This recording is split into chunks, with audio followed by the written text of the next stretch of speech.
Welcome to Podheim, Jiroc's Valheim podcast. Let's give him the business.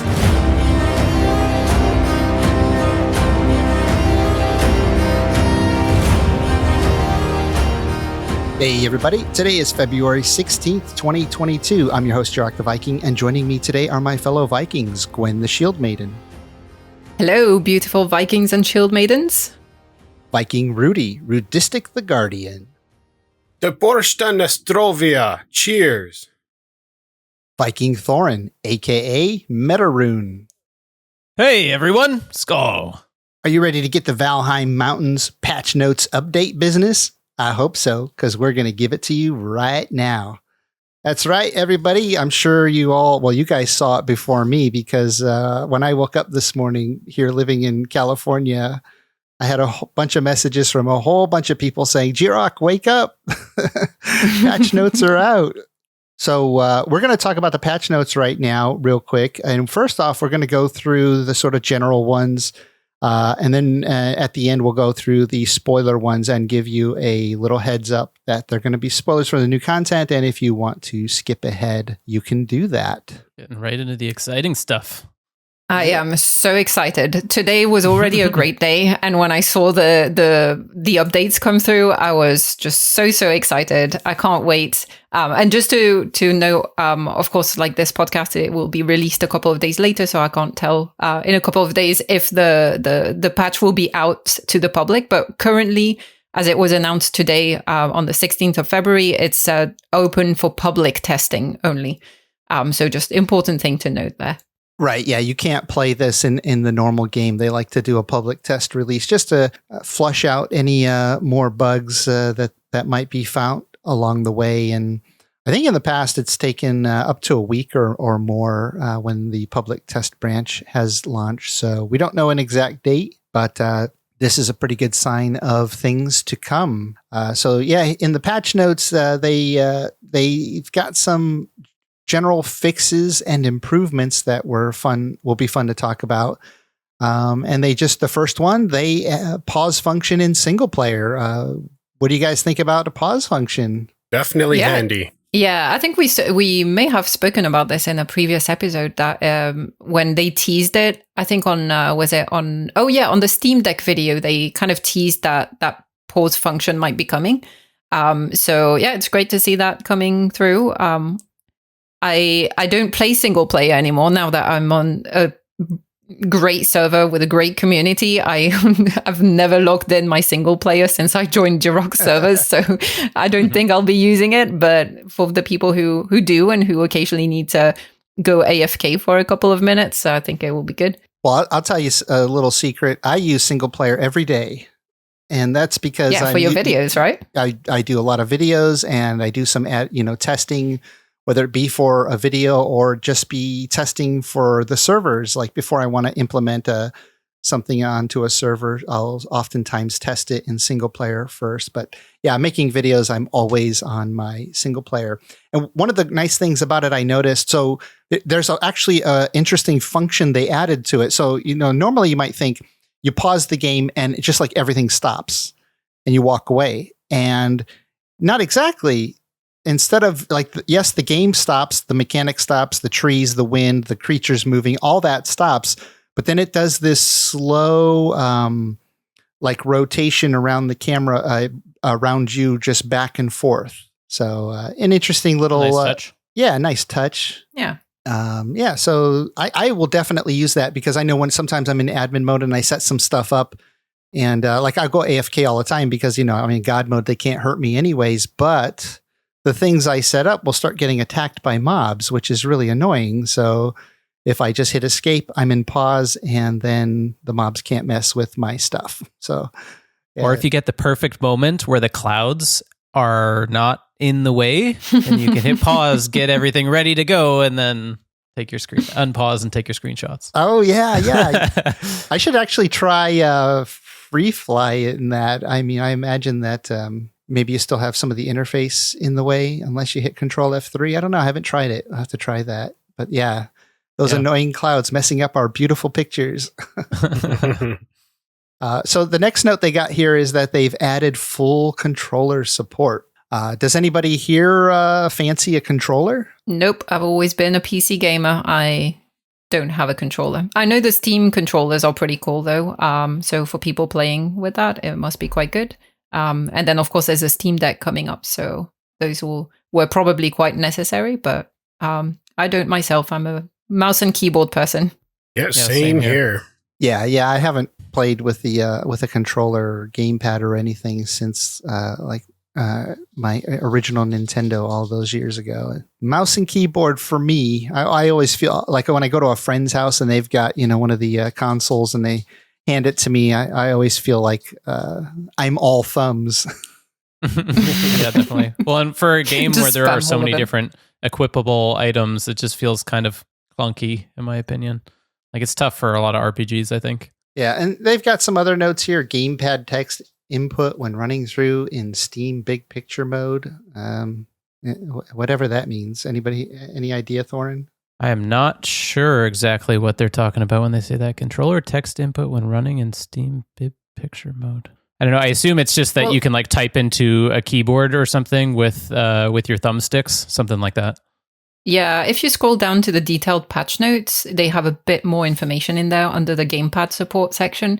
They say, so controller text input when running in Steam Big Picture mode, chat, characters, signs, pets, etc. can now be named using the controller. Let's see. UI settings and Steam Deck fixes, FPS limiter and reduced background performance.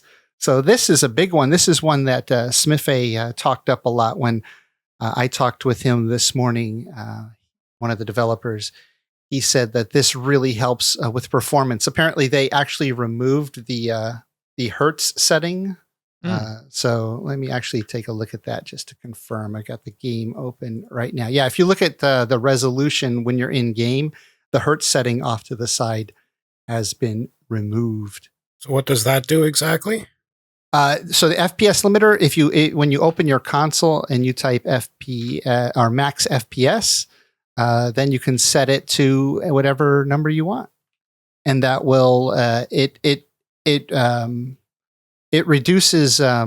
If your game is really laggy, apparently you can set that lower, and it won't be so laggy because it's not rendering some things in the background. Let's see, what does it say here? I forget exactly how he explained it, but it says reduced background performance. So it might be a thing that needs some testing to see. Especially where we could test that on our community server in the very high instance places. Yeah, exactly. See if things are a bit less laggy there.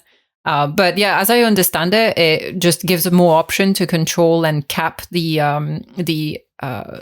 FPS so that people with less not high-end gear and computers that might be struggling a bit with the game can have a bit more control to play the game a bit more a bit smoother is how I understand it. And equally, if you have a very high-end gear and good computer, then you can increase that cap. Yeah. It might be something I can test with my gaming laptop because it's not nearly as good as my desktop. Let's see. Split dialogue can take numeric input. Oh, that was one of the things I had just mentioned on last week's podcast. You guys remember that? Yeah, absolutely. We should be able to type in a number now instead of trying to get the slider to the right number. Ah, there we go. Nice. Oh, wow. That was a quick fix. That is very cool. There's another thing as well that I saw in the patch notes that was something that we mentioned just last week, I think, but I'll keep that for when we get to it. Well, it says that, but currently I cannot enter a number. But I'm doing it now and in game, and I can't. When I split a stack, it still just has the slider and no number input. Let's see. Oh, you know what? You can type and it adjusts the slider. You type it. Yeah. Oh, yeah. So there's not actually an input box. You just hit the number, and it goes to that number. And then once you get to 100, you can just reset it and type in. Yeah, it's a little funky the way it works because it's not actually a box. So if I hit 1 and then I hit 1 again, it doesn't do it. Oh, yeah, 11. And then I hit 5, then it goes to 5. So I went from 111 to 5. And then if I hit 5, it doesn't do anything. And then it got 3 more hits and it went to 55. So It's a little wonky. It took 3 hits for the second 5 to register, but yeah, at least some timer logic in there or something. Yeah.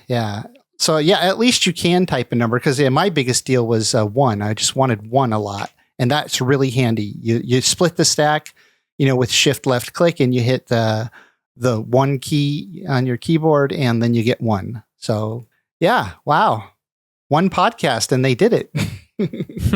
I'm sure. We should do more of those. Yeah, we should do more of them podcast thingies. I'm sure they had that in the works already, but yeah, that's cool. That's cool. So next on the patch notes, it says signs can now be built without workbenches. Gwen, how excited are you for that? I am very excited because then I don't need to, every time I want on no map to put a sign on the side of the road, I don't need to carry also 10 or 12 wood on me for a workbench. So that's really cool. I can now put signs everywhere without needing the workbench. That's pretty nice. I wonder if that is one of the changes that came with their gameplay on no map. I was going to say, you almost could categorize that under the no map updates that they have. Yeah, pretty much, because it is a really handy thing to do, but also for decorating, of course. But like if you want to actually populate the world a bit more, not just your base, but have like signs on the side of roads and things like that, it's just nice to have that without needing a workbench. However, I do wonder, and it maybe will need a bit of testing, I wonder if those signs put out in the wild, if they do get destroyed by mobs, if mobs are nearby, just like torches and workbenches do, and other build pieces, or if they're kind of not aggroing. I'm not sure. Yeah, that'd be interesting to test out. Yeah, I don't think mobs aggro signs, if I remember testing that before.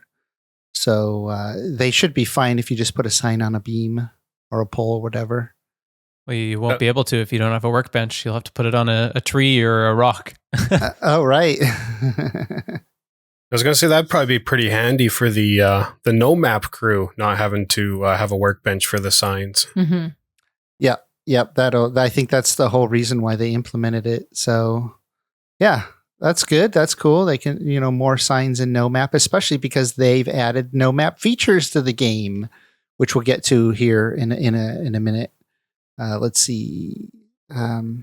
Next up is bug fixes and quality of life improvements. Armor Stand now supports @gears and shield styles. Yeah, I guess you couldn't put an @gear on there. And if you did put a shield on there with a style, the color and stuff, it just defaulted to the standard wooden one. And then no map tweaks, which we're going to get to, just like Gwen mentioned. Yep. We'll get to it right here. So fixes and improvements. The FPS limiter setting and option to reduce GPU usage when minimized. Menu FPS capped to 60. So that was a little bit of talk about the FPS thing. Various console command improvements and additions. See console help. Oh, that's good. I wonder what they added. Yeah, so I have a few notes on what they've added. So they added the max FPS command. There's a new find command. So you can type find and then you can search for something in the game and it will tell you where they're at and how far away they are, I think. I have to start my game in vanilla mode here and then I can look at that exactly and come back to that. Interesting.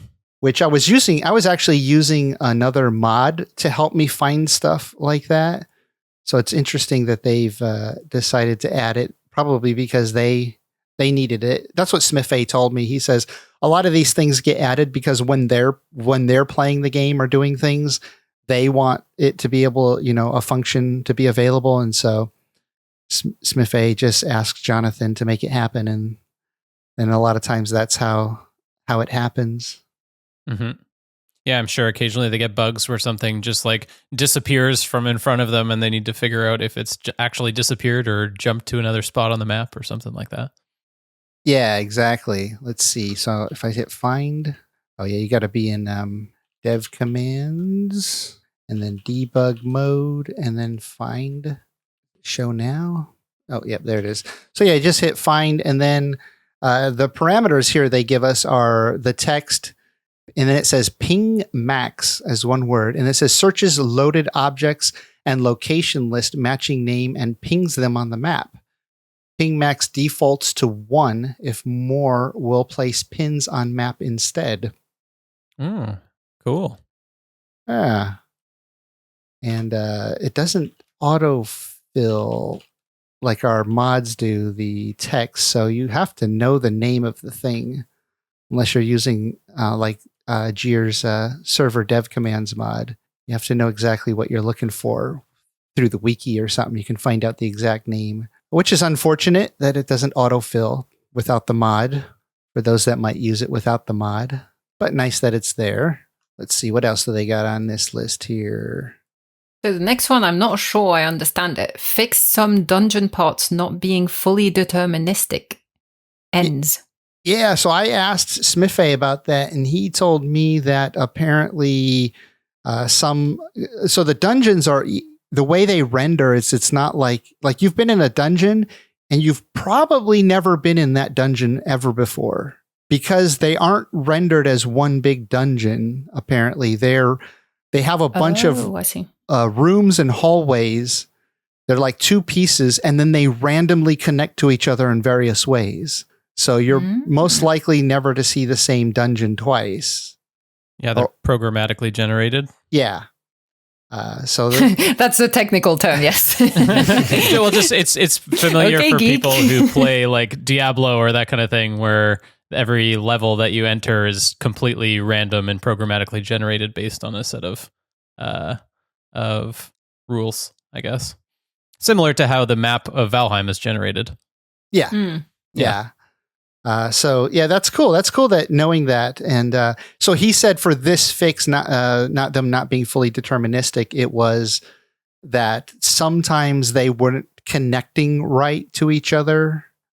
So I guess they did some fixes so that those dungeon parts were fully deterministic. Okay, that explains. Would that explain, for example, sometimes you find dungeons like burial chambers that are like surprisingly small and have hallways that don't lead anywhere, and you're like, oh, there was nothing really there to loot? I don't know. We might have to check that, but I think when he referenced it with me, he said that it was specifically for the mountain caves because the pieces weren't connecting properly, but. Yeah, it would be interesting to see if it affects the burial chambers and the sunken crypts as well. And then next on here, we've got no map mode improvements. So the first thing they say is Vegvisir alternative. What do you guys think that means? I wonder if it's going to be some sort of compass. So I didn't know. I went in game to test this. I turned on no map. I didn't know what it meant by Vegvisir alternative. I thought maybe there'd be something that popped up in my interface that I could interact with. No. So I went to a Vegvisir and I clicked on it, and then I didn't see anything. And I just stood there looking awkward, not knowing what this meant. And I went into their public test channel and asked, and somebody said, click it and don't move. If you know, like when you're playing, you usually run up, you click something, and then you're looking around, you're constantly doing stuff.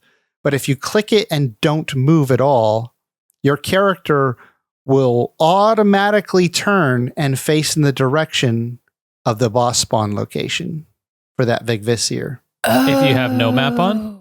If you have no map on. It won't work if you don't have no map on, because of course you can just reference the map. So it's a way for like the magical Vegvisir to give you a sense of where the spawn location is without, you don't have a map, but it actually literally turns your body for you and stops. And I even tested it. I went straight in the direction that it faced me. And sure enough, I ran into the boss spawn location. So. Okay, so Iron Gate, if you're listening, a really cool addition to that would be a very subtle like particle effect, leaving the Vegvisir stone and also moving in the same direction, kind of like when you spawn the bosses. That would be really neat. Yeah, that would be awesome. That reminded me of when I saw that. It reminded me a little bit of in Minecraft when you're looking for those what are they called? The strongholds that are underground that lead to the end. It's called.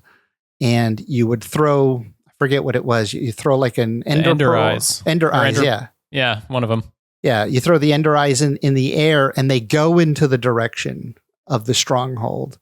And so you would just keep going in that direction until you hit it. And yeah, so it's kind of a nice little magical touch to the game that turns your body. But it was funny because I did it, and because if you move, it cancels it. So you have to know not to move when you do that. Well, it's a cool addition because like playing on no map, we did kind of feel like, oh, well, those big visitors now they're a bit useless because obviously you don't get the marker. So it's a good alternative. However, with is it the Elder Spawn where you have to find the location in the burial chambers? I think it's the Elder Spawn, right? The Elder Vig Visitor. Same with Bone Mass and the Crypts, yeah. Yeah, so knowing which direction is no good if you're in a crypt and you have to go through so many corridors to get back out of the crypt, and then you don't remember which way you were facing. So it's going to be really interesting to see how people manage that. Yeah, you got to keep markers of which way is which, because you should know which way is north, south, and east, west. When you first enter, because whatever way the dungeon's facing when you're outside of it, and then when you're inside, if you kind of like keep track of that somehow with some kind of system. I'm sure. Was the boss spawn very far from when you did that? Was it a long trek or? Well, I did it just with the Ichthir one from at spawn, so it was really close. But yeah, if they're far away, then yeah, it's going to be a little bit of a journey. You have to keep track of that direction on your ship and running across land and whatnot. But fun. My only question was, can I turn that off? I would love to be able to turn that off for like a little extra hardcore mode, like we basically have on our server now, right? You don't have this little thing to help tell you where things are. What do you think about it, Gwen? Are you in favor of that no map, or would you like the even harder mode and not having that? I don't know that it would make much of a difference because I'm not organized enough to have a system to know when I'm in a burial chamber which way north is at all times. So I think it will be a bit lost on me. Maybe for Moda it will be good because it's quite often that you find those Vig visitors on the same mountain as Moda, so that will be really helpful. But for Bone Mass and Elder, I think anyway it will be a bit lost on me. But I don't know. If you want to challenge yourself, I guess you can always like not click on it. Yeah. Just don't click on it, right? Yeah. Well, so they've also added other no map improvements. Right now, we use a mod to force no map, but it says here that there's going to be no map as a server setting. And I asked Smithy how this was going to be implemented. Like, how do I turn this on my server? Do I just go in admin mode and then go on the server and type no map? Will that make it no map for everybody? And he said it will probably be some kind of configuration file that you add the no map parameter to. He wasn't exactly sure, but I'm sure but when they implement it, we'll know. They also mentioned no portals command they're going to add in addition to no map. So that'll be cool. So you can actually turn portals off. I just hope, because it doesn't say here, that it's a server setting also. However they implement no map for the server, I'm hoping they implement no portals. And I asked Smithy, and he says he wasn't sure if it was also a server setting. He said probably. So I guess we'll have to find out. Yeah, the no portal one is pretty good though, because that's one of the things that we wanted to try for one of the future seasons or one of the hardcore modes. So yeah, and it's a little bit complicated to set up mods so that the players can't build portals, but having it as part of a game option would be really nice. And then if I wanted to do my thing where maybe I add a few portals, permanent portals around the world with mods, I can do that. And then they added, or they're going to be adding a max distance for shouting to no map too, which we found out on our no map server, the players were initially just shouting to each other to navigate to each other, and they could shout from 5,000 meters away and see exactly where they were, in which direction they were. And I had my modder remove that the shouting thing But if they add a parameter to max distance for shouting, that will solve that problem, and we'll be able to give the players, you know, a little bit of shout range, so you can call out to each other if you're close enough by, and get a sense where they're at. That'd be awesome. You guys would probably really enjoy that over on No Map, huh? Yeah, exactly. Because I think that was one of the things that it did take out of the immersion a little bit, when you constantly had in the chat people like pinging, just like literally typing here, or ping, just to navigate. Where when we remove that entirely, then you'll really have to rely on just keeping an eye on other players. We did kind of talk about it as all the players on No Map, and agreed that there's a happy medium, like there's like a good compromise where which is why I like that max distance shouting, because in real life, if you're lost in the woods but you were with a group of people, if you shout, you can navigate back to them. So being able to do that but at a small range, I think would be a great alternative to not having it at all, because it's just realistic. It's like, I'm sure Vikings, when they needed to signal to each other while out exploring, they would shout or use their horns or whatever. So I like that addition for sure. Yeah, that was one of the things I was talking to the modder about adding, and he had it on his to-do list. And then he told me just today, he says, "Oh, well, I guess I can scrap my No Map mod." Let's see what else they got here. Oh, random. Let's see, under the No Map options, it says random build spawn rotation.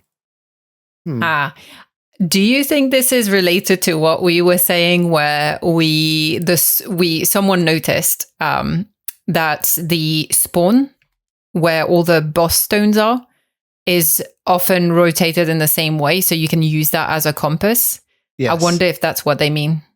They just make it random now, so we can't use that as an indicator of position. Yeah, maybe. I did ask about what that meant, if anybody knew, and I don't think that I got a response. Oh, and build. I know. Okay, I remember now. It all came to me. The spawn, so it's definitely that, and the build is when you open up when you hit the hammer and open up your build pieces, by default, your build pieces are going to be facing a certain way. And people on our server have been using that as a portable compass. Oh, right. To know that this is north. And if they keep that build piece in that direction, next time they open the menu, the build piece will still be facing that same direction. And the funny story about this is one of the players on our server, on our No Map server, Dipstick, did put together, before we launched the No Map server, he put together a whole list of strategies and tips and things to play on No Map and to still find your way. And he compiled that list. He also watched one of the streams of the developers playing No Map, and I think he may have shared that list with them. Yeah. After which the developers were like, interesting. Some of these things we may need to patch. And so there you go. Now they patched it. So that's what happened. Yeah, that's awesome that Dipstick had an influence on that. Yeah, it's all you. Well, now he's biting his tongue a bit. He's like, no, next time I'm not going to share any of my tips with the developers. No, he should. It's awesome to see them reacting to it in that way. It's looking at my Discord chat too. The modder Jir that I work with, he posted all of the behind the scenes things that weren't in the patch notes. There's a huge list here that he posted. I guess he went through the code and he found them all. So we could go through that too, maybe here, or some of it at least. Always love hidden patch notes. Yeah, it's fun to see that. They make for great videos too. Yes. And I just want to take a quick break from the show to share with you one of my sponsors, the Grimfrost, an amazing company that sells really, really cool Viking products. They have over 1,000 different modern and historical Viking products. If you're interested, you should check them out. I have a link in the description, or you can go to my website, jiroctheviking.com, patreon.com/Grimfrost. Now back to the show. Let's see. So then they also say resolution now only shows a refresh rate when forcing exclusive full screen. Various UI fixes and recipes. Oh, this is going to be one that everybody's going to be sad for. The recipes for the Jacko turnip and the Yule tree and presents have been disabled. Aw. Yep.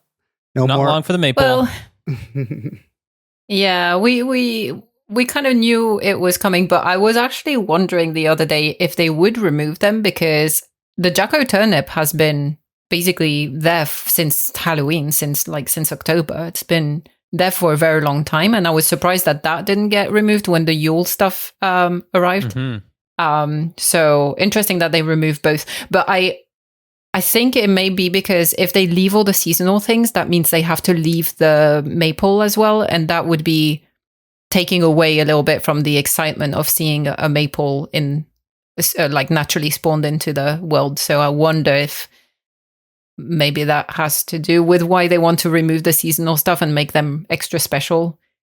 If they're more rare, and I have to wait for them. I guess there were no Vikings in the Southern Hemisphere with the hemisphere bias. Yeah. Because Northern Hemisphere winter is the Southern Hemisphere summer. So you get any Vikings who sailed far, they would be celebrating, I guess, in their summer, or maybe they still celebrated. Maybe they kept to their calendar. I don't know. So the quality of life stuff that they did, starting with building marker, is more subtle and indicates piece rotation. Yes. So thank you. I actually looked at this in game, and that big yellow square is very, very translucent now. You can see right through it. Oh. You can see the item stand, and there's even still that little red marker arrow that they added to it in the one of the previous videos they teased. But yeah, they were listening to us. Thank you, Iron Gate. Yes, Yeah. thank Yes. you. I'm glad it's more This is subtle awesome. as well. In the video that they posted, it didn't look that much different other than the addition of the red arrows. So yeah, I'm glad they've toned it down. Oh yeah, you can totally. I remember somebody saying, "Yeah, it's great that now we can see which direction." But if I try to place item stands next to each other, I can't, because I can't see it because it's hidden by that square. And yeah, now you can clearly see it. It's really, really translucent. So that's awesome. Yeah. And then a lot of people who die a lot will like this next one. Corpse Run gives carry weight bonus to compensate for unequipped belt. I feel a bit called out by this. Well, I did want to say Gwen, but I decided to bite my tongue. Yeah, that's really good. You know, when you're like out on a mining mission in the mountains, mining silver, and so your inventory's full, you're fully weighted down, and then sneaky wolves just sneak up on you and kill you with one hit, and then you have to do the corpse run. But it was always such a stressful moment because the wolf is still there. You either have to like use backup gear and fight it, or you have to like run really quick to your stuff, try to grab all the stuff, but then equip the belt super quick before you get hit again. I've had so many death loops like that because of that, especially in the mountains. It's good. I'm happy that they did that. Yeah. It's probably helpful too when you're trying to pick up other people's stuff. If like you're running in to grab your stuff and their stuff, Definitely, you get that carry weight bonus. yeah. It'll be interesting to see if there are any like cheese methods that come out of this. Oh, like for the speedrunners. Yeah. I'd like kill yourself just before you need to grab extra stuff. Yeah, something like that. Well, yeah, especially before you find your trader, right? Yeah. You don't have a trader, but you need to move a bunch of stuff, and you just die and move it, pick everything up. But I wonder if the carry weight bonus that you get is only up to the equivalent of what you would get with a belt. So it's just that you have it says it compensates before you for unequipped belt, but yeah, I guess we'll have to wait and see. Yeah, I think it would be equivalent to. It can't be unlimited or anything like that. I would imagine it'd be timed as well, like a 10 to 30 second thing, right? So you get enough time to get out of the area with the enemies. I would guess that it's tied to your corpse run timer, but we'll have to test it. And then also, let's see, crafting stackable items while having full inventory is now possible if there are available stack slots. I know a lot of people have been wanting this. You know, if you've got say 7 arrows in your inventory, but every slot is full, and you craft more arrows, you'll get a message saying no room in your inventory. Oh yeah. When it should just add to the stack, right? Mm-hmm. Yeah. And then similar to that, they fixed a bug where sometimes stackable items won't be taken when having a full inventory when you press take all. But, you know, maybe you don't have a slot available, but you have a stack there that it could jump into. So nice little fix. That's fantastic when you're cooking hundreds of lox pies for your team. Yeah. The next item on the list I'm excited about because we literally spoke about this last week. And was it you, Rudy, who called it out as an annoying thing that the chat, when it pops up when you're trying to craft something, you can't, you have to wait until the chat disappears to press the button? Sure did. Yeah, that was last week too. What a coincidence, eh? Yeah. So now chat can be closed using escape mouse or gamepad B. That is very cool. Might be when someone's talking to you in game, or when someone arrives on the server, I have arrived. Might be when that comes up, you just hit escape quick and it'll go away maybe. Yeah, that would be honestly even more of a requested feature in my opinion. Yeah, hopefully that's what it is. It's not working for me in single player when I open my chat box and then interact with my workbench. I can't. When I hit escape, it doesn't close the chat window. So I guess we'll have to wait and see. Get some testing on that and get back to us in the comments. And then we have gamepad support. Anything you guys wanted to mention from this, or can we just skip over it? People can go and read up on the gamepad support if they're interested. And then I got nothing to add to that. But if there's people listening to the podcast that use that, put a comment down below. Tell us how you use it, and and what the advantages might be. Yeah, if these affect you quite a bit and you're excited for them. It does say full controller support ! So it could be exciting for people who like to use the controller. And then I just have a couple of notes here on the Steam Deck stuff. But then, okay, now we're going to talk some spoilery content. Or maybe I should go over Jir's notes here real quick, because these are not spoilery content. Yeah, let's do that. So real quickly, he said that there are audio improvements, fade outs to ambient music, max hearing range in dungeons went from 8 meters to 12. So you can hear a little further. That's interesting. Mm-hmm. AI pathing improvements, dungeon and flying related. So that could be exciting to make mobs a little smarter. Some creature animations are disabled while sleeping. Creature player look direction supports transition duration. Some of these might not make immediate sense. Removed 0.25 meter vertical offset from spawn points. Dungeon generator support forcing the seed.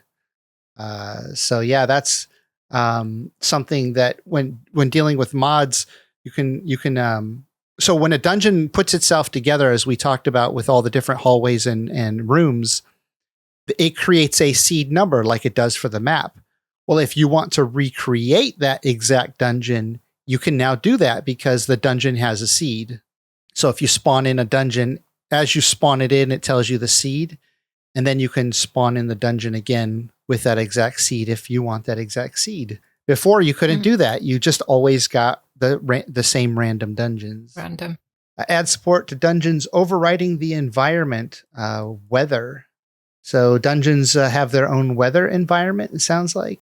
Ooh, that just made me think of something cool. I wonder if we can use some of the dungeon environments outside of the dungeons for role-playing stuff. Like if you could use the Crypt Environment in the real world, could be kind of neat.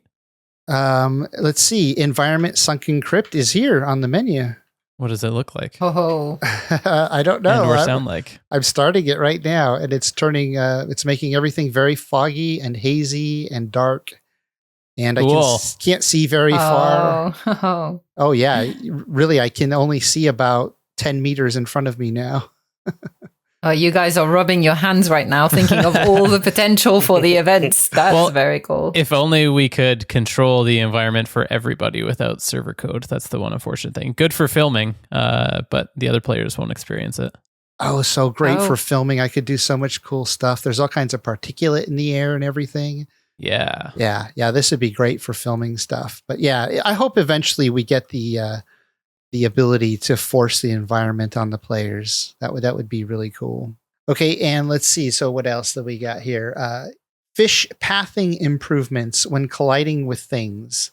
So yeah, if you've ever built like a fish tank or a fish hole and you put fish in there, a lot of times the way they move around, they just kind of get stuck in one side of the fishing hole. So it'd be nice if they're swimming around a little more naturally. Discovering locations on no map mode auto rotates player towards them. That's what we talked about already. That's just something that wasn't in the patch notes. Hearing range multiplier of sleeping creatures change to noise cap, so the player must be close enough to wake them up. Yeah, I felt like that was a problem. Some of the creature, like the abomination or the stone golem, they'd wake up at weird random times, even if you were kind of far from them sometimes. Safe and home check for music now requires to be within a player base structure. So I guess if you're in your house that plays a certain music that is maybe more, I don't know which song it plays. Anybody have any idea? Yeah, I remember I think it's the same song as the menu song. Oh, okay. That makes sense. It's kind of it might be relaxing song. That'll be interesting because I personally really liked hearing the music from the biome that I built my place in, and it made each house or build feel more unique and more individualized from my other builds. So I don't know if I like that change, but we'll have to see how it feels. Oh, yeah. And just for you guys, I'm going to paste these in podcast chat if you want to follow along.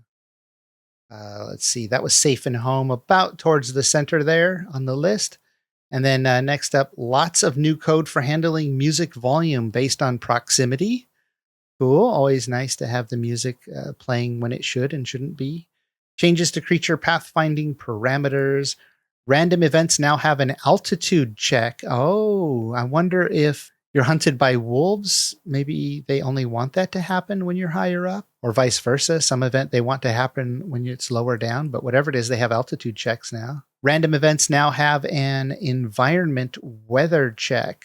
Oh, interesting. So maybe some events only happen with certain weather. And random events can use nearby creature spawn points for predefined positions. Okay. I have a feeling with that one you said before that we're going to have some really foggy fueling raids. Yeah, if fuelings are the ones that come from the fog, yeah, absolutely. Come out of the mist and then start tearing you up, huh? New command, exclusive full screen for exclusive full screen mode. Generally, if you do have lower FPS issues because of your hardware, running in exclusive full screen mode, you'll see a better performance. So you might want to try that command. New command, remove key for removing a global key. So I spoke with Smithy about the remove key, just to clarify what it meant. So the keys in the game, that when they say remove key, it means the events in the game that then go on to trigger other events. I'm not sure why they call them keys, but there's a command called list keys. So if you type that in console, you'll see all the keys that have happened, all the events that have happened that can then go on to trigger the in-game events and raids and whatnot.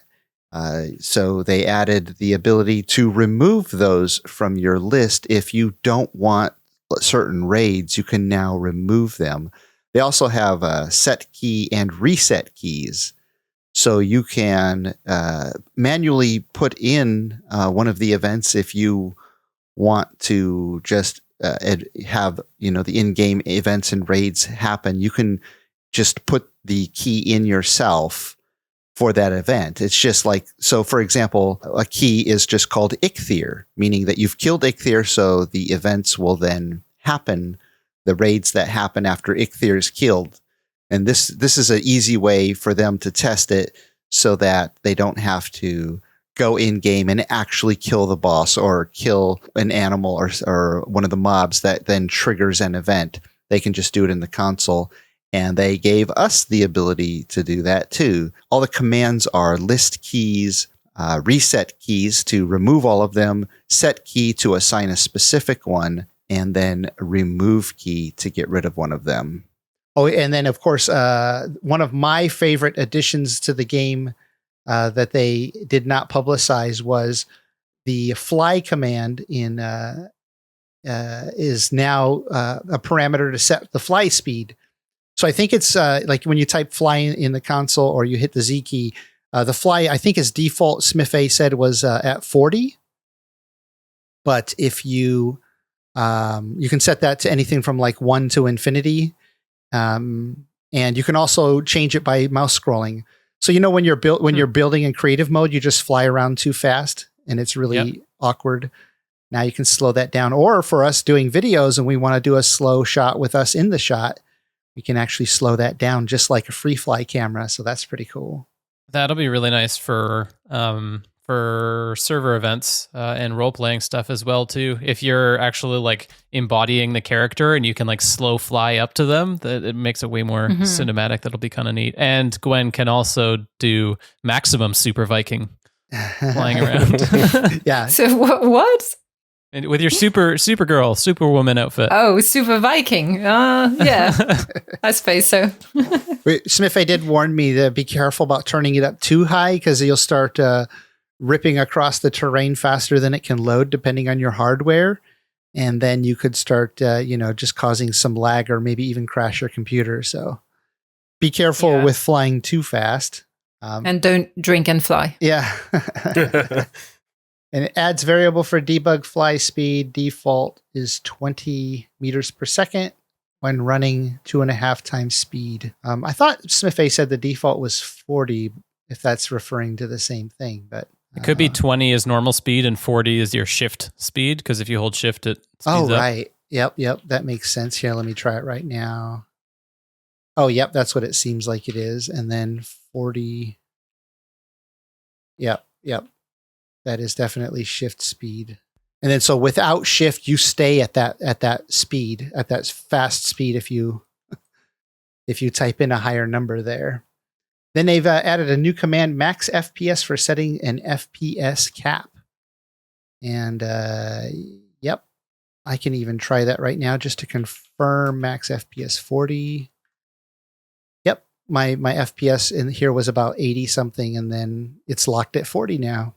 Let's see what else. New command, timescale, that does something. So I heard about this in their public test chat. Timescale, it changes how fast time passes. So I guess you could set it so that time is passing really fast. Be interesting to try. It might make a nice quick video just showing timescale. Let's see. I don't. Oh, default is 0. Here, I'm going to set it to 10 and see what happens. Time lapses? Time lapse video? It is a time lapse video. So you know what? For Discord here, I'm going to stream to you guys. Oh, maybe I shouldn't. Glenn, don't watch that stream. Why? Because there's stuff. Oh, and even look. You're in a mountain cave. I even run fast. I spawned some stuff here where I'm at. Here, I'll just get away from it. Okay, you can watch the stream now. I don't have anything. But look at this. I'm even running fast. Is that based on your fly speed?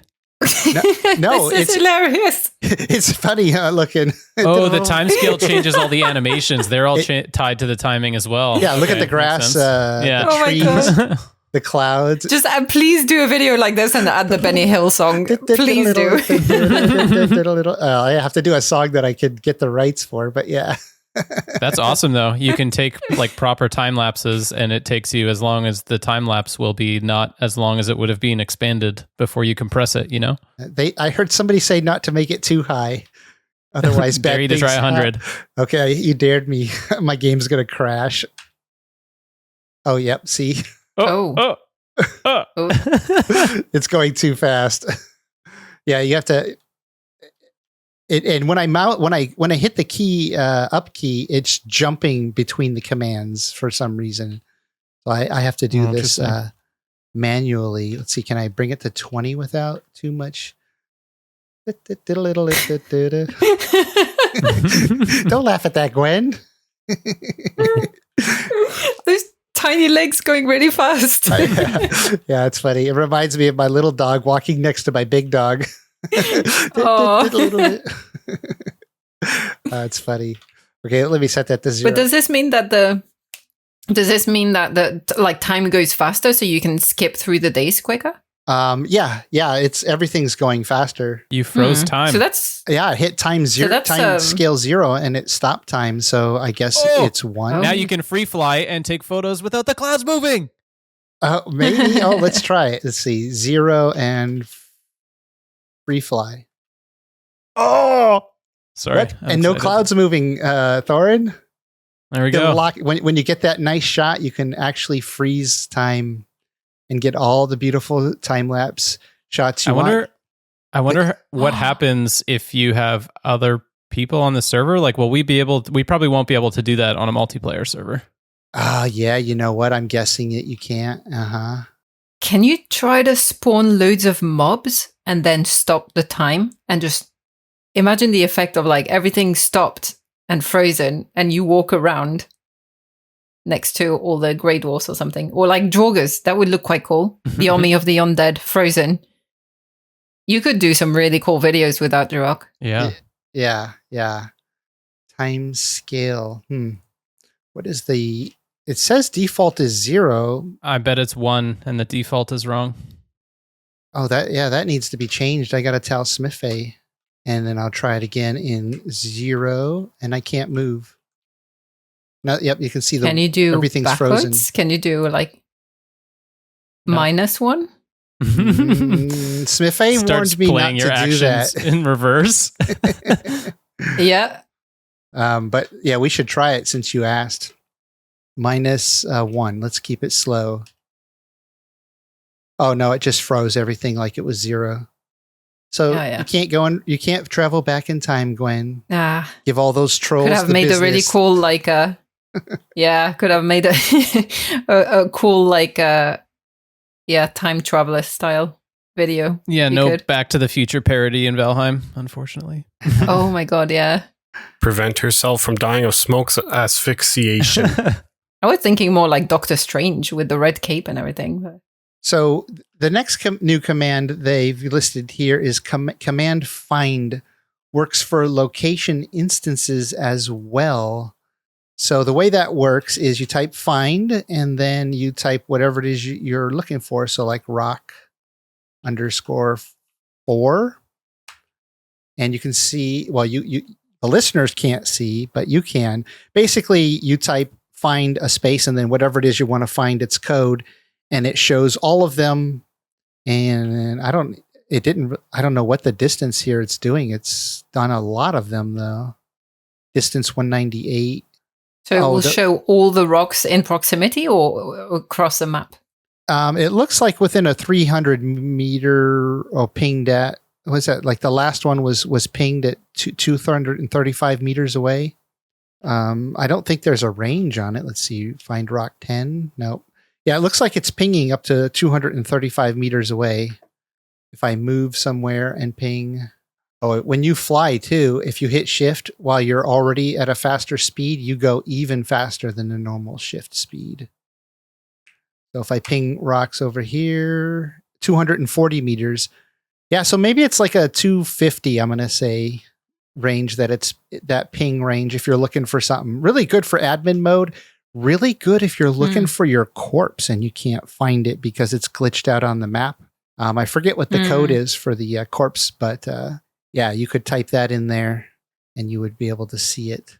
So I guess they had a use for that. I have some mods that allow me to do that, but it's nice that now it's a default in the game. Next up, new command, next seed, the forced dungeon seed. Yeah, so you can actually spawn locations in the game if you type location, and you can spawn different locations. like the mountain caves, which Gwen should Don't look, Gwen. I'm not going to spawn it. They do look very cool on the outside.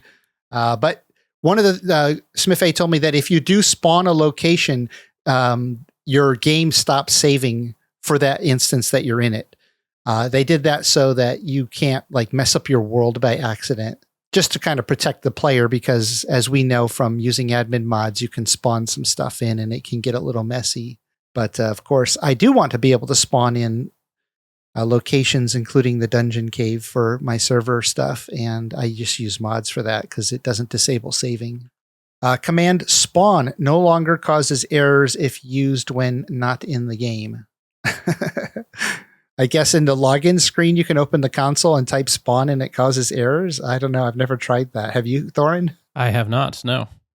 New command, force delete to remove every object within a radius. Exclude some objects like Vigvistiers, players, and locations. Oh, well, there you go. Now, that did it. That did it. Why is it not deleting the trees? I thought it would delete the trees too. Doesn't seem to be deleting the trees. Oh, they're good. Guess you have to hit it a couple of times. That's not a 100-meter radius, though. There must be a limit on it. That must be what's going on. It feels like that. What is that? About 30 meters, Thorin? Yeah, it looks like about that. Yeah, it looks like it's about a 30-meter limit. I wonder if they know that. So that'd be a good thing to bring up to them, is the 30-meter limit, and that the other thing, the default is the time scale thing is not default 0. Default is 1. A new command, print seeds to print seeds of dungeons. Ooh, interesting. This is so that you can respawn them, I guess. Because now you can spawn in locations by seed to get the exact same one. And then a new command, no portals to disable portals. Oh, let's see. No portals. I type that in. Portals are disabled, but I'm in admin mode, so I can probably still spawn them. Yeah, I can. Yeah. How do you like that, Gwen? No map and no portal. Yeah, I would be up for trying that. Yeah, I've actually had that request from a lot of people in the no map server. They really love the immersion of running around. And they're asking for the extra remove the portals. So yeah, I mean, in the group I'm playing with for No Map, we are fairly good with not using too many portals. We have the pocket portals, as we call them, for when we go out exploring and we need to quickly come back to base. But other than that, we're trying to limit the use of portals and try to do most of it on foot or sailing. We also, because we go out exploring and then we find resources that can't be transported through portals, that also forces us to sail things back on boat and learn how to navigate. But I think we've by playing No Map, we've already kind of improved our navigation skills, and we're all a bit more confident about exploring and sailing. So I think we'd be ready for no portal. I think we could handle it. I think if I have a no portal map, I think I still might spawn in a few permanent portals around the world just for fun, maybe in the stone circles or something. Yeah, that would be good. I think that was one of the things that we were saying is like if we remove portals or maybe just limit portals, just make them only spawned in certain locations. So you still need to travel on foot and use boats and things like that, but you do have options to quickly go from one side of the map to another. I think that would be a good compromise. Yeah, absolutely. And then we'll get to what everybody's been waiting for. Here is the new content. The actual Cult of the Wolf mountain caves. So yeah, you might want to skip this part if you don't want to hear it. But to start off with, Frost Caves added as a new dungeon. Will only appear in unexplored mountain areas, though. So if you have any of mountains explored, you got to go where you haven't, and you should be able to see that in the mist on your map. And for multiplayer server, it might be a little more challenging because if not everybody updates their map, you may not know exactly which mountains have been uncovered. Mm-hmm. And I think I have a mod to test too to see if I can regenerate certain loading zones so that they could potentially spawn caves. I'll have to test that on a single player server with this mod I have that regenerates zones and their content. And next up, there are 3 new enemies in the game. I know, well, Thorn must have seen them because I know he watched some videos already. Yes, I am very excited. So the 3 new enemies they added are called the Ulv, ULV, the Cultist, and the Bat. And I did go in game 2 and ran around and took a look at them, and they are really, really awesome, all 3 of them. I won't spoil them too much, but I will say the Ulv, Gwen, is absolutely adorable, and everybody is going to want one as a pet, especially when it curls up in its little sleeping, like it curls up into a little ball and sleeps. It's so cute. Is it like some sort of winter fox type thing? Well, now you want me to spoil it for you? No, I don't. It's a question where I don't want the answer. Yeah. Oh, I'm looking forward to it. It's so cute, yeah. So, and on my server, I have a mod that allows me to tame mobs so that people can have them as pets, like necks and pretty much any creature in the game can be a pet or companion. And I'm sure I'm going to get a request. Everybody's going to want one of these, or more than one as a pet. So I'm looking up because I'm guessing most of those are actually words in either Old Norse or Scandinavian languages, and it seems like Ulv means wolf in Danish. That makes potentially sense. Also in Norwegian. So it is not a fox in that case. Well, it's foxy. Fox-like, maybe. I'll leave that for you to discover. But yeah, it is adorable. I won't describe it in any more detail than that. And then there's a bat, which Smithy actually told me they, sort of like late in the development, they decided that they wanted to add a bat to the cave because it's a cave, and bats are found in caves. Makes sense. Yeah, and it also just adds like this extra, creature to the dungeon to make it feel like, it's a little more like inhabited, especially with the size of these things. That's spoiler alert. These things are huge, and Smithy told me that they can be up to 60 meters deep. So yeah, they have multiple levels. We thought you were talking about the bats. Were huge. Yeah, me too. I was like, oh no. Yeah, the dungeon itself. No, the bats are cute. They're just little bats, like normal standard bats. They're adorable. They have a great flying animation. But the caves, the mountain caves, they can be up to 60 meters deep. And so they have all kinds of levels. And there's these drop points where you can fall to your death if you're not careful. So they're going to be fun to explore and even more fun to build in. Oh, I cannot wait to see what people do building inside of these things. And Thorin, these things are going to be amazing to prep events in. I know. I'm super excited. I'm very glad we have the mod that allows us to build in dungeons. Yeah, like I've run some events in the troll caves and in the sunken crypts and the burial chambers, but the latter two, they're just too confined spaces with low ceilings. It's really awkward. The troll cave, it's tall, but it's not very big. It doesn't go very deep. And the new mountain caves are the best of both worlds. Tall, big spaces, really elaborate, very maze-like. I had to use markers to mark hallways that I was going into and rooms I was going into because I was getting lost, turned around. Another use case for these signs without a workbench. I wonder if we can build them inside. Well, I guess we can build them inside dungeons, which you normally can't do because you need a workbench. It'll be the same as building a fire in the crypts. It's totally doable. That's cool. We have some new crafting materials. Oh, I didn't mention the third enemy that was in there. It's called the Cultist. It's a really tough mob. I won't say what it is or what it looks like, but it's called the Cultist. It has some special attack that we've not seen in the game yet, which is pretty exciting. And Gwen's going to hate it. She has a lot of How do I put this? Experience. A lot of experience with it. Yeah. With this kind of thing. I don't know. I feel like I get killed by pretty much everything in game, including smoke. So you'll have to narrow it down a bit. Well, you'll have to wait and see when you first see one, and then it does what it does, and you go, "Oh my gosh, run for your life!" Yes, we'll let the trauma hit you then.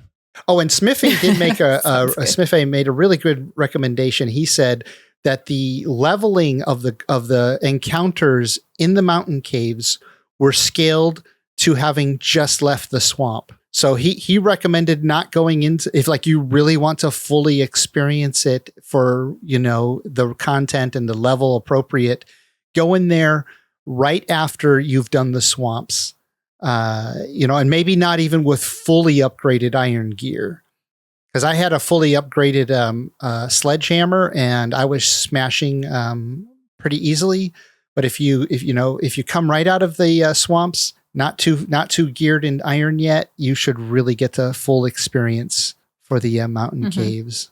Yeah, it makes sense for anyone starting a new playthrough, because the mountains you would go to them after the swamps. So yeah, it makes sense that it's scaled that way. It would be kind of weird if something was like scaled for later game in a biome that is normally explored at a certain stage of the game. So. Yeah, and just like the Abomination. Actually, the Abomination is a tough mob in the swamps, but it's not harder than like a Draugr Elite, for instance.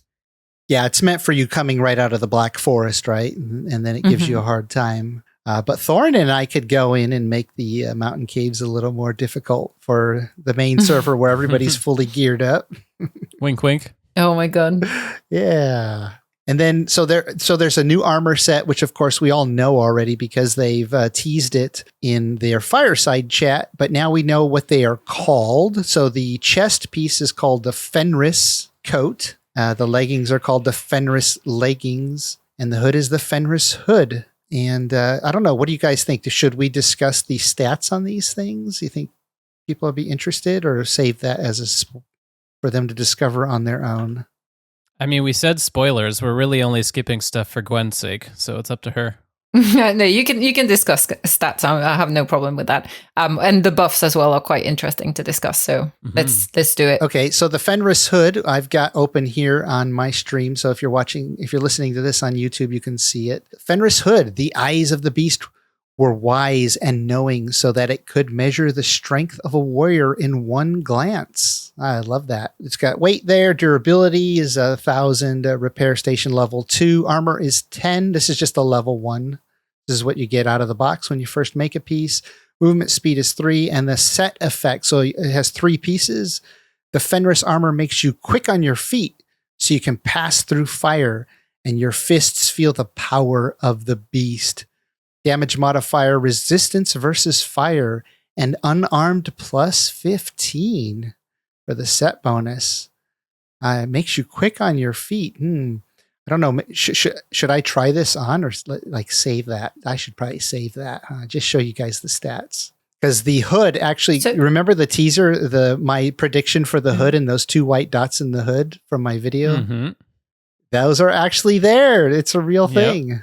Our prediction of this new armor piece giving you jump bonus is unfortunately doesn't seem to be the case, but it does make you faster, which is quite good. I like that because at the moment the only other armor set that gives you that doesn't weigh you down is the troll armor set. So this one is pretty good. I'm not sure about the fire resistance. That's a surprising one that I wouldn't. I don't know. It just doesn't seem to fit. Thorn and I are laughing because we know something you don't know. You'll find out. You'll find out. Just go find a friend in the caves, and you'll find out. So the coat here, it also gives 10 armor. And this one says damage modifier resistance versus frost. Yeah, that makes sense to me. If it's an armor set that you get in the mountains from killing mountain bosses, that fits for me. The biome and everything. Yeah, so you're not freezing when you're in the mountains with this set. Yeah. And I wonder Again, if the damage modifier for resistance versus frost and fire is the same, because then it's double resistance, which is pretty cool. There isn't much frost damage from enemies in the game, but worth considering.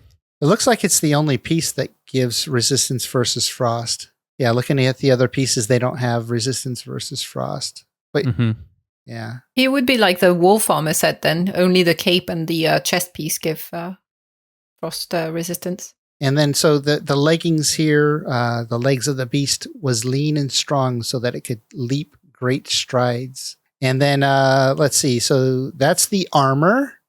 And then they added a new weapon called the Flesh Rippers for unarmed combat. So now if you've ever wanted to run around and punch stuff and be really good at it, here it is. If claws work for wolves, why not for a Viking? Or Wolverine.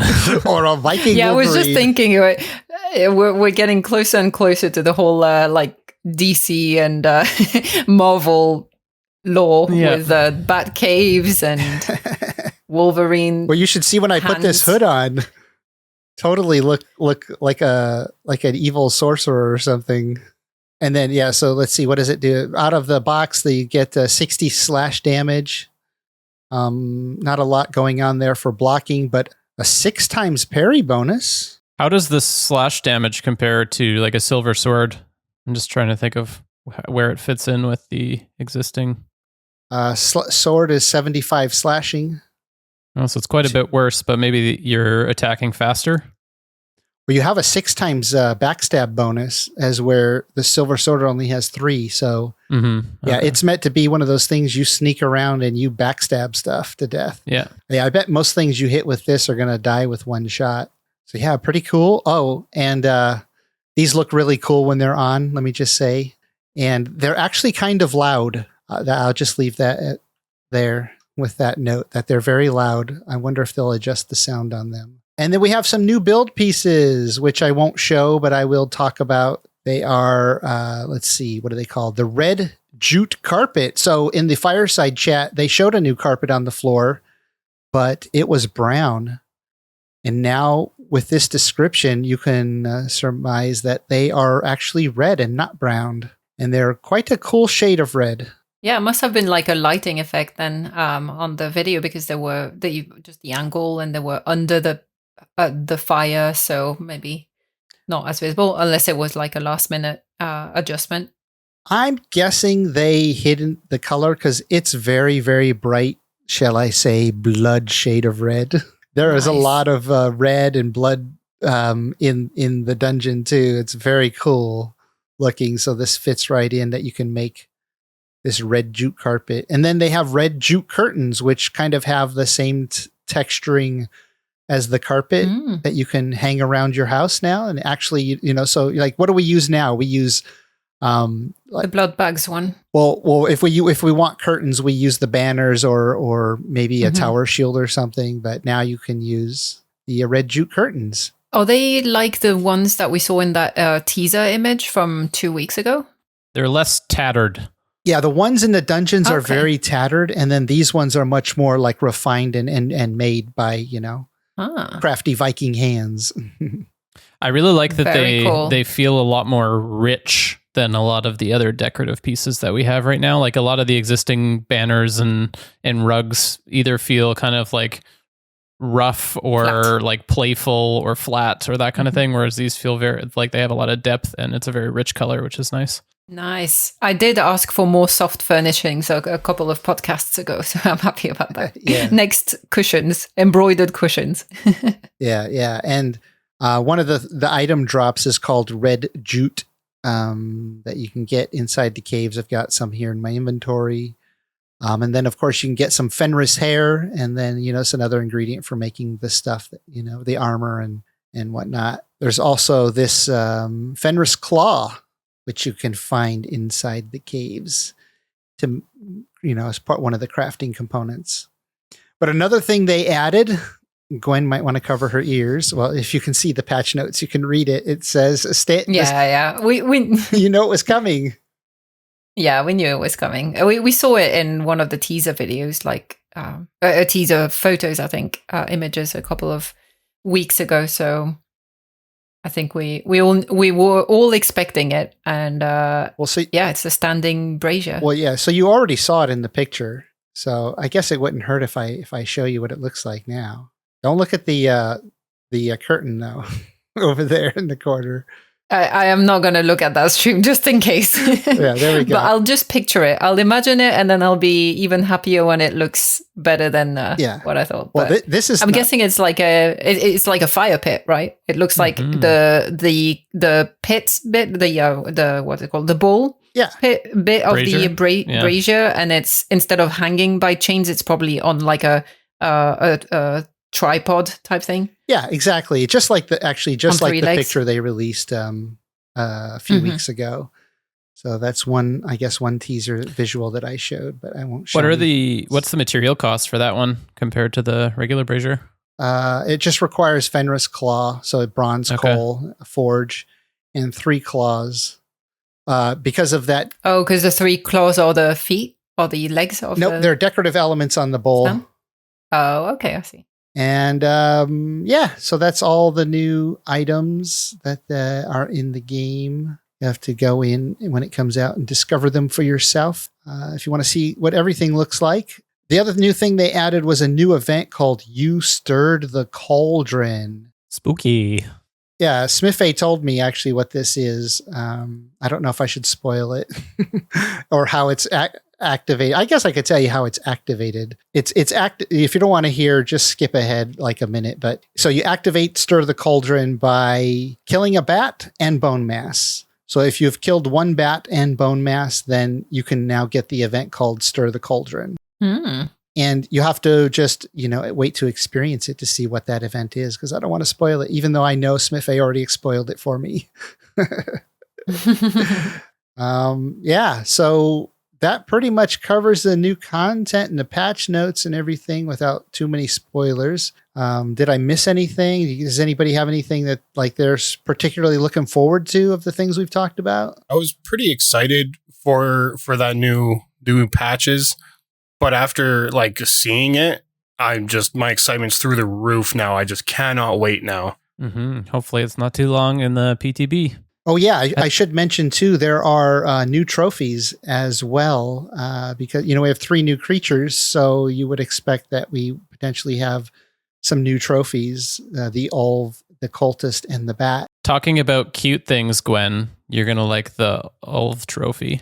Ulv, however you pronounce it. Oh, yeah. It's very nice. Fox-like. I'll just leave it at that. If it's a wolf that is fox colored, I will lose my shit, because that is the color of my husky. He's like brown, but I call him my ginger husky because he's like brownish red. If there is a thing in game that looks like my dog, I will be I think I'll be sending love letters to Iron Gate. Yeah. Well, especially when you see it curled up in its little cute little sleeping position. Oh, it looks so adorable. I look down at I have a little terrier. He weighs 10 pounds. All day long, he sits in his little bed next to me here on my desk. And if I leave the room, he follows me around the house everywhere. But as I look down now, he's in the exact position that the Ulv is when you first encounter it. Curled up in a little ball, sleeping. It's so cute. So speaking of cute things and favorite pets, shall we move on to the next section of our favorite things in Valheim? No, I think we should save it for next week. Oh, okay. We're already- that was a perfect transition. You ruined my transition. I know. We're already an hour and a half into this, though. So yeah, I think there's some bits that we should cut, though, because there was a lot of umming and ahhing while we were testing things. Well, you were testing things and trying things out. So I just cut out my ums and ahs, and I leave all yours in.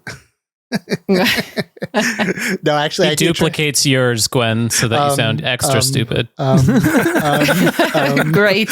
I don't think I need extra help for that. Well, yeah, so cool. That is fun. We had other things planned for the podcast this week, but when they release a huge patch like this, of course, we have to talk about it because it's going to be on everybody's mind. So yeah, we have all this juicy stuff that we can save for future episodes. Sounds great. Keep those appetites wet, everyone. Yeah. So before we go today, I just wanted to point out that Thorin's been working hard on his YouTube channel, putting out regular videos. He even got his video about the patch today out before we started this podcast. So you should definitely check it out. It's Metarune on YouTube, Metarune. And what is actually the channel name that you ended up with for the URL, Thorin? It's Metarune Gaming. So youtube.com/Metarune Gaming. Yeah. YouTube.com/ the letter C is in Charlie, then / Metarune Gaming. Yes. Thank you. I wish they didn't have that C in there, but I guess I know they saved it for other things. Yeah, there you go. Appreciate that. Yeah. And Gwen does have some streaming going on once in a while. She did some streaming this week. Of course, for some of it, you can't hear her until I went in and helped her get her mic volume up. But Gwen, what do you call your channel? Is it just Gwen the Shield Maiden? Or Gwen the Shield Maiden? Yeah, the most unprofessional, unprepared, and untalkative streamer out there. Well, we'll get you up to speed. The early days are rough for everybody. They were rough for me until I figured things out too. Hey, I have a boom arm now. I am testing it for the first time today. Now I'm a real streamer now. I can at least pretend to be one. Yeah, you look real legit. Well, yeah, and Exactly. It'll look great when we have to do our face reveal. Because I'm over 7K subs now, so that's exciting, and it's climbing rapidly. So when we hit 10K, we'll do a face reveal stream for y'all's. Of course, you guys, I need to work with you on your lighting because you were all very, very dark when we were on video stream together. You had bright backgrounds, but dark foregrounds, but that's easy to fix. Definitely. And then Rudy, have you been streaming much? I know you have your channel. What is your channel called? Mine is Rudistic the Guardian. I haven't done too much. I usually stream when we do events and stuff, but I've been missing the last few. But when the hard mode server launches, I'm going to definitely be streaming that, and looking forward to that. That's going to be a fun one. I believe you pushed back the date of that, if I'm not mistaken. Yeah, I don't want to make an announcement of the exact date just yet because it's still subject to change either earlier or later because there's some exciting stuff I want to do for it. And I just want to make sure when we push it out, not only do we have it up to our standards, but that we are able to publicize it a little bit so we can maybe get a few others on who might enjoy a hard mode experience. But yeah, it'll be within the next few weeks. And so, yeah, check out, if you want to join my servers, you do that at jiroctheviking.com. Oh, that's one of the announcements I was going to make. I have a new website. We were handling everything through Discord, which was a little clunky, but now everything is really easy to navigate, and there's an application form to fill out and information about the servers and everything. So we still would love if you'd come and join us on Discord. It's just discord.gg/JirocTheViking. Come and chat with us. We have over 1,000 members now, as we just learned, because we can no longer see offline players. You lose that ability when you have 1,000 people or more because they figure you have too many people to want to also see who's offline. But yeah, I think that's it for today. Have fun out there. Thank you for listening to Podheim, Jiroc's Valheim podcast. We have new episodes coming out every Friday, and if you enjoyed listening, please support us by subscribing to the podcast on your favorite platform and leave us a rating and a review to help more Vikings find us. We also have a Patreon with perks for supporters like behind-the-scenes discussions, exclusive content, and segments that are edited out of the main podcast, and access to our Valheim gaming servers. If you would like to play on our Valheim servers, join our Discord. The link will be in the description of this episode, along with the Patreon link. There, you will find all the information you need to apply to our gaming servers. Thank you to Gwen the Shield Maiden, Rudistic the Guardian, and Thorin, aka Metarune, for being part of this show. I'd like to give a huge shout out to my supporters, some of them on Patreon, the YouTube membership, and the ones who help boost our Discord server. Your support means the world to me and inspires me to make more videos, as well as run a community Discord and multiple Valheim gaming servers. If you enjoy my videos and would like to support my work, join our friendly Discord community and Valheim servers. Links can be found in the description below. Skull!